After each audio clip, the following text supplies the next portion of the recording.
નમસ્કાર. હમ. મુઘેરો મેહોણાના આજના special deep dive સત્રમાં સ્વાગત છે. આજનો આ અંક ખાસ કરીને મહેસાણાના નાગરિકોને ધ્યાનમાં રાખીને તૈયાર કરવામાં આવ્યો છે. હા, અને આજે આપણી પાસે સમાચારો અને અહેવાલોની એક આખી શૃંખલા છે જે સીધી રીતે લોકોના રોજિંદા જીવન અને એમની પ્રાથમિક સુવિધાઓ સાથે જોડાયેલી છે. બિલકુલ. એટલે આજનો આપણો મુખ્ય ઉદ્દેશ્ય એ છે કે મહેસાણા જિલ્લામાં ખરેખર અત્યારે શું ચાલી રહ્યું છે, ક્યાં ઇન્ફ્રાસ્ટ્રક્ચરની ખામીઓ છે અને ક્યાં તાત્કાલિક સુધારાની જરૂર છે, તેનું એકદમ સ્પષ્ટ ચિત્ર રજૂ કરવું. સાચી વાત છે. અને આજના આ ડીપ ડાઇવમાં આપણે રસ્તા પરની જોખમી કામગીરીથી લઈને પીવાના પાણીની વિકટ સમસ્યાઓ પર વાત કરીશું. સાથે જ વિદ્યાર્થીઓની પરીક્ષામાં પડતી ખલેલ હોય કે પછી મંદિરોમાં થયેલી ચોરી, આ બધા જ અત્યંત મહત્વના મુદ્દાઓનું વિશ્લેષણ કરીશું. અને હા, રાજ્યના લગ્ન કાયદામાં જે ઐતિહાસિક ફેરફારો થયા છે એના પર પણ નજર કરીશું. તો સૌથી પહેલા નાગરિક સુરક્ષા અને આ ઇન્ફ્રાસ્ટ્રક્ચરના સ્તરે જોવા મળતી ખામીઓથી જ શરૂઆત કરીએ. ચોક્કસ. આ ઇન્ફ્રાસ્ટ્રક્ચરની ખામીઓ કેટલી હદે નુકસાનકારક સાબિત થઈ શકે છે એનું એક બહુ જ ધ્યાન ખેંચનારું ઉદાહરણ મહેસાણાના તાવડિયા રોડ પરથી સામે આવ્યું છે. હા, ત્યાં પેલી વરસાદી પાણીની ખુલ્લી કેનાલવાળી જગ્યા ને. હા, એ જ જગ્યા. ત્યાં અવારનવાર પશુઓ ખાબકવાના બનાવો બનતા હતા. એટલે લોકોએ રજૂઆત કરી તો મહાનગરપાલિકાએ કેનાલમાં પાઇપલાઇન નાખીને ઉપર સ્લેબ બનાવવાની કામગીરી શરૂ કરી. આ તો સારો નિર્ણય કહેવાય. નિર્ણય સારો હતો, પણ કોન્ટ્રાક્ટરે ત્યાં બહુ મોટી બેદરકારી દાખવી છે. આ જે સ્લેબ બનાવ્યો ને એ રોડના લેવલથી 1.5 થી 2 ફૂટ જેટલો ઊંચો બનાવી દીધો છે. 1.5 થી 2 ફૂટ ઊંચો? આ તો બહુ ગંભીર બાબત કહેવાય. આટલો ઊંચો સ્લેબ ફૂટપાથ તરીકે કઈ રીતે વાપરી શકાય? એ જ તો પ્રશ્ન છે. પંચશીલ સ્વીટ હોમ સોસાયટીના રહીશો અને પૂર્વ નગરસેવક કમલેશભાઈ સુત્રિયાએ આનો સખત વિરોધ નોંધાવ્યો છે અને નાયબ કમિશનરને અરજી પણ આપી છે. વિરોધ વ્યાજબી પણ છે. વૃદ્ધો કે બાળકો આ ફૂટપાથ પર કઈ રીતે ચાલી શકે? આ તો અકસ્માતને સીધું આમંત્રણ આપવા જેવી વાત થઈ ગઈ. બિલકુલ. પશુઓને પડતા બચાવવા સ્લેબ બનાવ્યો, પણ હવે રાહદારીઓ માટે અકસ્માતનો ખતરો ઊભો કરી દીધો. આ દર્શાવે છે કે સરકારી પ્રોજેક્ટ્સમાં સાઇટ ઓડિટ અને મોનિટરિંગનો કેટલો મોટો અભાવ છે. ડેવલપમેન્ટના નામે આડેધડ કામગીરી ચાલી રહી છે. તો હવે સરકારે અને પાલિકાએ શું કરવું જોઈએ આમાં? તંત્રની સીધી ફરજ બને છે કે તેઓ તાત્કાલિક સ્થળ તપાસ કરે અને આ કોન્ટ્રાક્ટર પાસે ફૂટપાથ સળંગ અને રોડના સમાન લેવલ પર બનાવડાવે. લોકોના ટેક્સના પૈસાનો આ રીતે વ્યય ન થવો જોઈએ. સાચી વાત છે. અને વહીવટી આયોજનના અભાવનો આવો જ બીજો કિસ્સો પરા અંબાજી મંદિરથી સાંઈબાબા રોડ પર જોવા મળ્યો છે. હા, ત્યાં રસ્તા પર રાત્રે અજવાળું રહે એ માટે પાલિકાએ થાંભલા બદલ્યા છે. હા, અજવાળા માટે જૂના થાંભલા કાઢીને નવા મોટા થાંભલા તો નાખી દીધા. પ્રકાશની સમસ્યા પણ દૂર થઈ ગઈ. પણ જૂના થાંભલા કાપ્યા પછી એના સિમેન્ટના બોક્સ અને લોખંડના અણીદાર ભાગો ફૂટપાથ પર એમ જ છોડી દીધા છે. મતલબ કે એક કામ પૂરું કર્યું અને બીજો કાટમાળ ત્યાં જ મૂકી દીધો. હા, નરેશભાઈ પટેલ નામના એક નાગરિકે આ અંગે રજૂઆત કરી છે કે રસ્તાની બાજુએ બહાર નીકળેલા આ લોખંડી કાટમાળના ભાગો રાત્રિના સમયે મોટો અકસ્માત સર્જી શકે છે. આ પ્રોજેક્ટ મેનેજમેન્ટની બહુ જ ખતરનાક ખામી છે. અંધારું દૂર થયું એ બરાબર, પણ લોખંડના અણીદાર અવશેષો રસ્તા પર છોડવા એ તો સીધી રીતે નાગરિકોની સુરક્ષા સાથે છેડા છે. કોઈ રાહદારી કે વાહન ચાલક રાત્રે આની સાથે અથડાય તો ગંભીર ઈજા થઈ શકે છે. ચોક્કસ. પાલિકાએ કોઈપણ મોટી દુર્ઘટના થાય એની રાહ જોયા વગર તાત્કાલિક ધોરણે આ કાટમાળ ત્યાંથી દૂર કરાવવો જોઈએ. બિલકુલ. હવે ઇન્ફ્રાસ્ટ્રક્ચરની આ સમસ્યાઓ પછી આપણે રોજિંદા જીવનની પ્રાથમિક સુવિધાઓ તરફ આગળ વધીએ, જ્યાં પરિસ્થિતિ વધુ ખરાબ છે. એટલે પેલી પાણીની સમસ્યા. હા. વડનગરના છાબલિયા ગામ અને પીપળપુરા વિસ્તારની વાત છે. ત્યાં છેલ્લા 15 દિવસથી ધરોઈનું પાણી નથી આવી રહ્યું. 15 દિવસથી? કોઈ વિસ્તારમાં 15 દિવસ સુધી પીવાનું પાણી ન આવે એ તો વહીવટીતંત્રની સંપૂર્ણ નિષ્ફળતા ગણાય. હા, પાણી પુરવઠા અધિકારી ડીવી રામીનું એવું કહેવું છે કે ખોદકામમાં લાઇન તૂટી જવાથી આવું થયું હતું. અને હવે એમનો દાવો છે કે રિપેરિંગની કામગીરી પૂરી થઈ ગઈ છે. જો રિપેરિંગ થઈ ગયું હોય તો પછી પાણી કેમ નથી આવતું? એ જ તો આશ્ચર્યની વાત છે. અધિકારી દાવો કરે છે, પણ ગામના સંપમાં પાણીનું એક ટીપું ભરાતું નથી. આ તો કાગળ પર ચાલતા કામ અને જમીની વાસ્તવિકતા વચ્ચેનો તફાવત છતો કરે છે. પીવાનું પાણી એ મૂળભૂત માનવ અધિકાર છે. એટલે જ ગામના સરપંચ શીતલબેન ઠાકોર અને ગ્રામજનોમાં ભારે રોષ છે.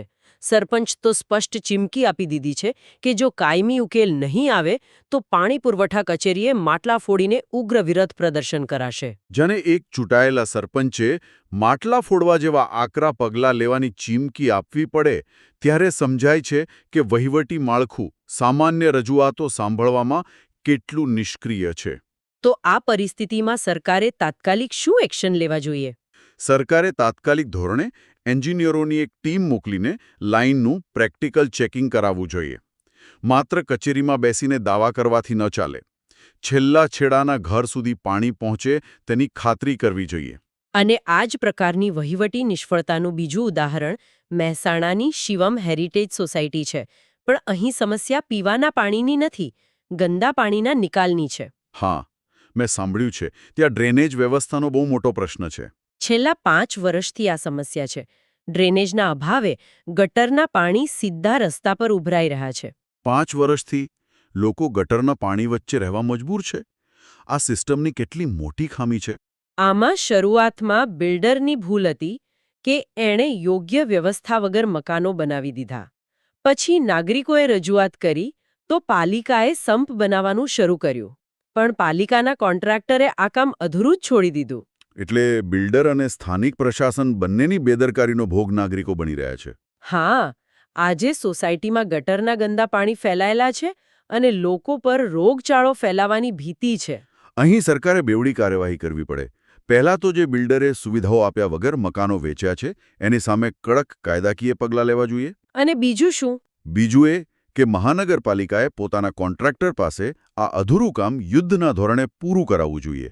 જો ત્યાં કોઈ મહામારી ફેલાશે તો એની સીધી જવાબદારી સ્થાનિક તંત્રની રહેશે. સાચી વાત છે. હવે નાગરિકોના આરોગ્યની વાત થઈ છે તો સાથે જ એમના શાંતિપૂર્ણ વાતાવરણના અધિકારની પણ વાત કરી લઈએ. હા, ખાસ કરીને અત્યારે જ્યારે પરીક્ષાઓનો માહોલ છે. બિલકુલ.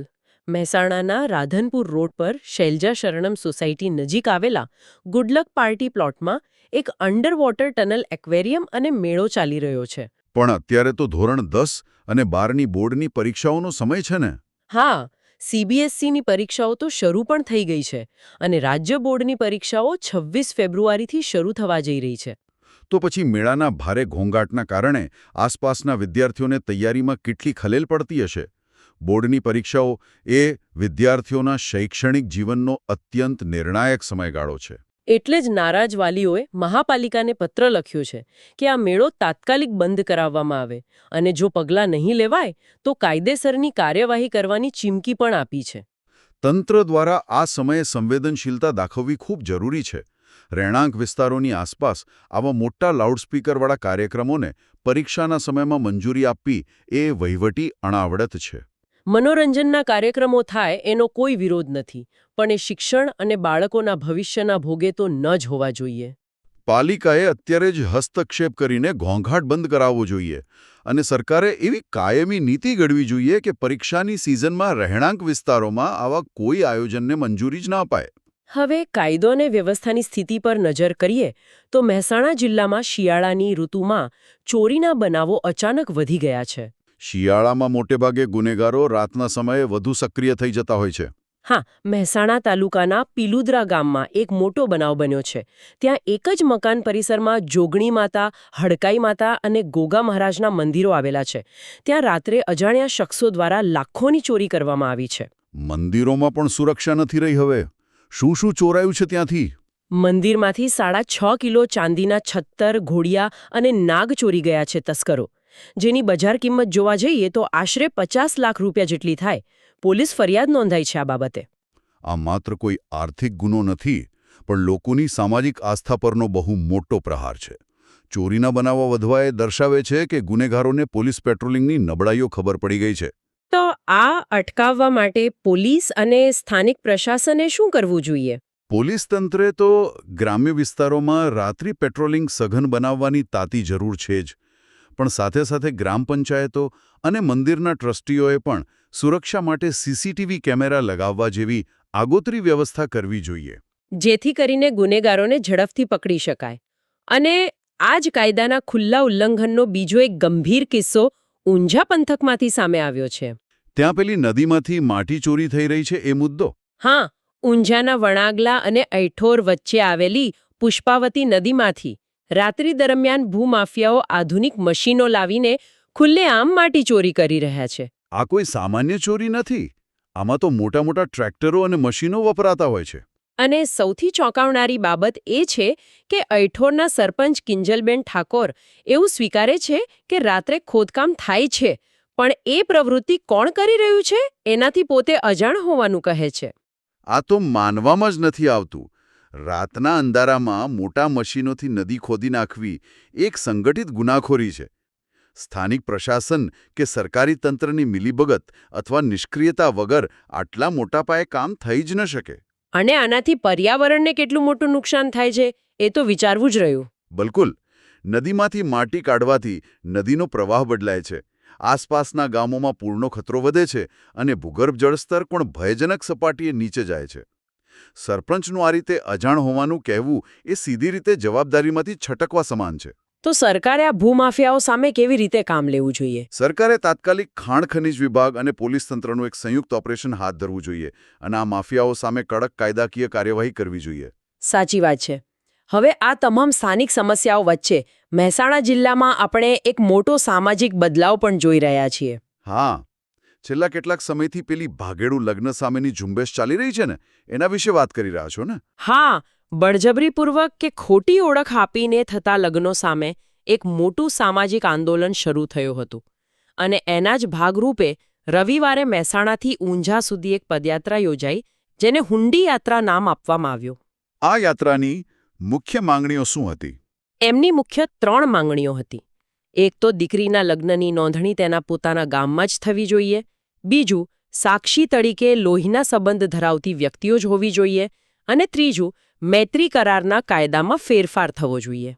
અને મેં એવું પણ સાંભળ્યું છે કે આ ઝુંબેશને સમાજના દરેક વર્ગનો ટેકો મળી રહ્યો છે.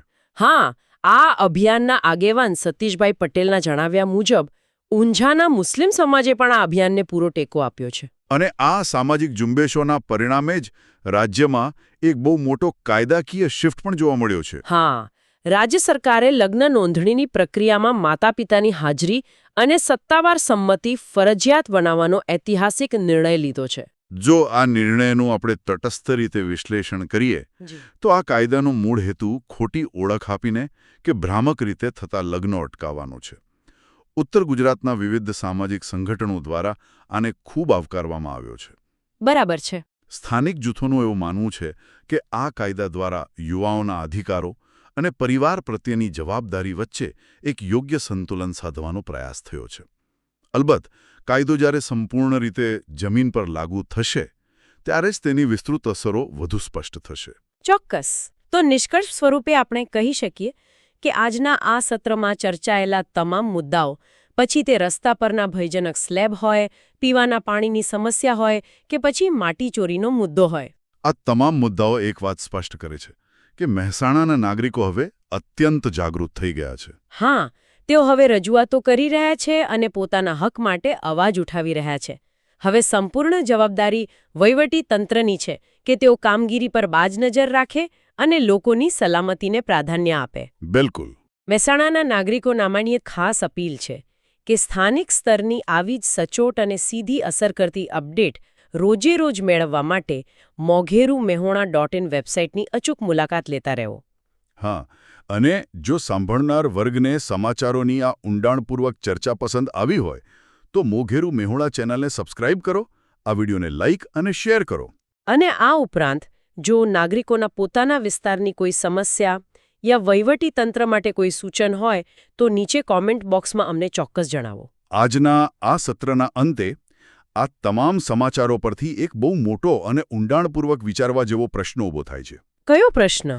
ચર્ચામાં આપણે જોયું કે જ્યારે નાગરિકો કંટાળીને કચેરીએ જઈને માટલા ફોડવાની ચીમકી આપે છે અથવા તો વાલીઓ કાયદેસરની કાર્યવાહી કરવાની નોટિસ આપે છે, માત્ર ત્યારે જ તંત્ર કેમ એક્શનમાં આવે છે?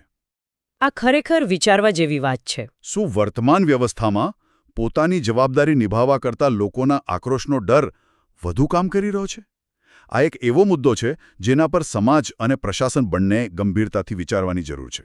આ અત્યંત મહત્વપૂર્ણ વિચાર સાથે જ આજની આ ડીપ ડાઇવ ચર્ચા આપણે અહીં જ સમાપ્ત કરીએ છીએ. આ સત્ર સાથે જોડાવા બદલ સૌનો આભાર. નવી માહિતી અને સચોટ વિશ્લેષણ સાથે ફરી મળીશું.